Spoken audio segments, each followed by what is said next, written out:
Hello, ladies and gentlemen, and welcome to the Discriminating Gamer. Alright, I'll stop stalling. Stop it. Ladies and gentlemen, today I want to talk to you all about Champions of Midgard from Grey Fox Games.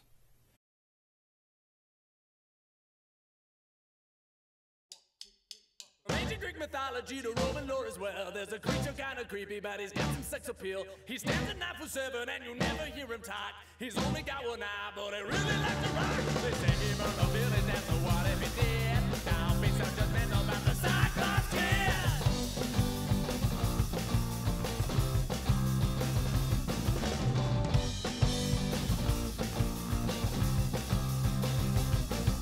He's got a tiny temper and an itty-bitty fuse. If you're the one who lit it, then you're probably gonna lose. Mysterious and mighty with a really killer mind. Lives in a volcano making weapons. In Champions of Midgard from Grey Fox Games, 2 to 4 players, of course, take on the role to be the greatest warriors in all of Valhalla, or Norse land, Midgard. Just Norse mythology is what the game's about.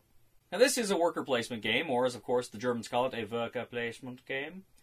And how this game works is, of course, you get a number of meeples. There are places all over the board for you to do fun and interesting things, and there are monsters to fight. Now, you are going to select, of course, a specific character that you're going to play that's going to have kind of their own special, unique ability. You're going to collect your meeples, 3 meeples. You may have an opportunity to get more as the game progresses. And, of course, there are various items. There's gold, there's wood, there is, of course, the warriors that you're going to want to go after. And, of course, there is food. Now, how the game works is essentially you want to try to fight these monsters. You've got these really big and powerful monsters across the sea that you have to sail to get to. But, of course, there are also trolls up north that are a good source of wood. And then you also have some of these kind of other monsters that will give you victory points if you defeat them.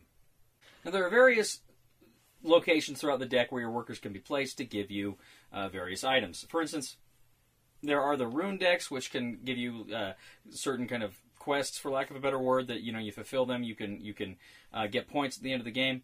There's kind of a marketplace where you can go to kind of trade items, to exchange items. There's the harbor where you can go and get goods just for being there.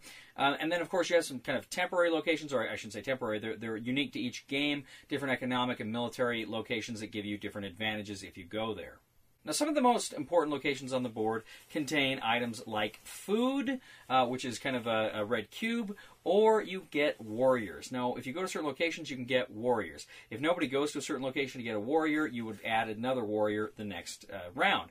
And same thing with these other, with the various warriors. You got white warriors, black warriors, and red warriors, I believe. And these warriors are dice. Essentially, what you're doing is you're getting dice and you're adding these warriors to your own dice pool, because you're going to use these dice when you go fighting the monsters. Now, when you go, say, to fight a troll or one of these other monsters up north, essentially you declare, when you place your worker next to them, how many dice you're going to commit to that battle.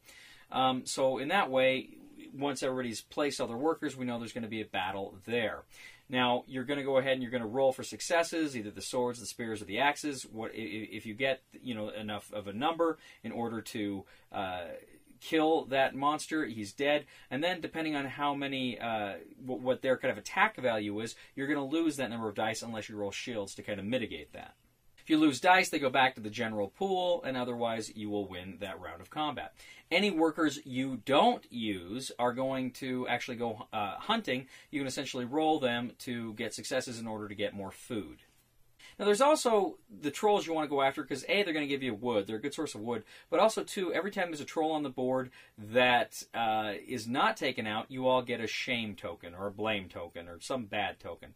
And this thing, the more you get, it's going to kind of increase disproportionately to its numbers for a negative score at the end of the game. So you don't want to have those. But you also get some rewards when you conquer these guys in addition to wood. You may be able to give one of your blame tokens to another player, and that way you can get rid of it and what have you.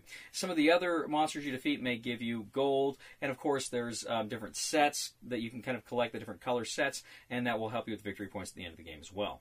Now, if you want to sail across the sea to fight monsters, it's very tricky because you have to take a boat to get there. Now, you can take a boat from kind of these public boats if you want to, or you can buy a boat. And, of course, you have to have the proper materials, including a lot of wood, in order to build a boat. But there are different boats. One of them's got a real high cargo capacity. Other of them have so-so cargo capacities. But you buy a boat, and then you don't have to worry about going to the public boats anymore. Well, the boats are important because you've got a cargo capacity. You have to carry warriors, and you have to carry food. And you have to carry enough food to feed the warriors on the journey. What's going to happen is before you can fight the bad guy, you place your boat in a specific slot in front of the bad guy. But between you and him is a journey card. And these journey cards are going to tell about things that happen on the journey. You may get into a whirlwind. You may fight a monster, or maybe smooth sailing and nothing happens. But these things are generally going to say you have to lose a warrior or lose food. But of course, if you lose the food, you're also going to lose the warrior. So you kind of have to be very careful. And you may want to pack more food on your journey than warriors so that you can do it. When you get to the monsters, you fight them the same way you fight the other monsters, though they're going to be harder to kill. Some of the monsters may also have kind of symbols that say you can't use black dice here, you can't use red dice here. Those successes won't work here. So you have to be judicious in what you send and in what you use to take out those monsters. So you keep going through this, placing your workers, collecting those items, getting those various things you need for victory points, defeating monsters. After everybody's placed, again, you roll for hunting, you roll for the monsters, the various combats that are going on, and then, of course, you kind of replace everything, set the board, and you do it again. The game is going to last a total of 8 rounds, so you can kind of see the end coming, you can kind of prepare for it, and you can kind of, figure out what you need to do in order to gain the most victory points for Champions of Midgard. So, Champions of Midgard's been out for a little while, but I just played it for the first time quite recently. And I have to tell you, if you're a fan of the show at all, I'm not a huge Eurogame guy. And I always say I'm not a huge Eurogame guy. Oh, but there's a few I like. The fact of the matter is, if I'm being perfectly honest, I do like Eurogames fine. I do. There's some that I really enjoy. It's just, give me a Eurogame or you give me kind of a good American dice checker thematic game, I'll probably go with the latter. I just enjoy kind of more thematic and more direct conflict kind of games. Having said that, again, there are some Euro games I like a lot. Champions of Midgard is fun because it kind of brings, even though it is a Euro game, it is a worker placement game, you've got dice. You got dice, and I like how they employ it here. I like how you're going after those dice in order to use them against the monsters, but then you lose the dice pretty easily when you're in combat too. So you kind of get them long enough to use them, but then they just kind of head back. But this is a game too where you kind of have to plan out in your head 2 or 3 turns in advance. Okay, if I go here and I go here, I can do this, and then I can do that. And it's kind of a thinky, strategic game, but not overly so. No, not off-puttingly so. Probably one of the most complicated games of that type that I still enjoy is probably Russian Railroads. Russian Railroads had a lot of those kinds of aspects, and it was a bit overwhelming, but I still enjoyed it. Champions of Midgard is, of course, like that, but it's not nearly so, I don't want to say thinky, because it is thinky, but it's not nearly so fiddly, I guess is the word. It's not nearly so demanding in terms of kind of your paying attention to what's going on like that. And in fact, the game this reminds me most of probably is Lords of Waterdeep. Lords of Waterdeep, but better, frankly. Now, I've not played Lords of Waterdeep with the expansion, which I hear really makes it better. But Champions of Midgard feels a lot like Lords of Waterdeep, but it just succeeds. And there's just a feeling here of fun, of greater fun that you get with this game than you did with Lords of Waterdeep. And to me, a lot of that has to do with the dice. I love dice chucking, and this game brings that. And it also brings kind of a typical Eurogamey feel to it. Really enjoyed Champions of Midgard. Frankly, I was not expecting to enjoy this game as much as I did. I was a little intimidated just looking at the board and thinking, okay. You read the rules, and the rules aren't that difficult, and you sit down and you play it within a turn or two. Everybody's got it. Not a long game, 90 minutes, maybe a little bit more. it's quick, it's sweet, it's just a good, solid game. This is a game I figured I'd probably end up giving to somebody after I played it. I'm probably going to keep this one in my collection. Really enjoyed Champions of Midgard. So the recommendation for the discriminating gamer for Champions of Midgard is buy it.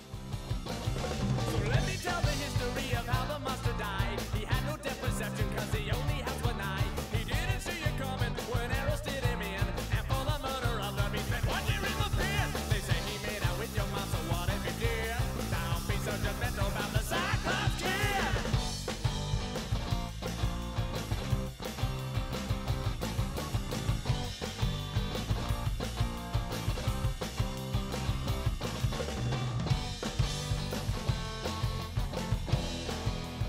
Thank you once again for joining us today on The Discriminating Gamer. As always, we ask you to please leave a comment for us on YouTube, on Board Game Geek, on our Facebook page, or on thediscriminatinggamer.com. We ask you to please like us on Facebook, subscribe to us on YouTube, and follow us on Twitter.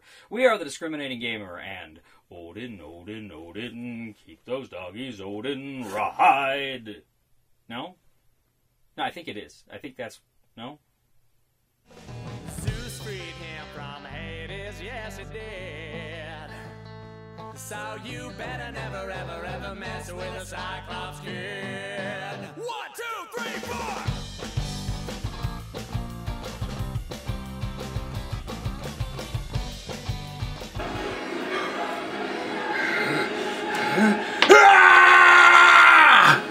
Akilo!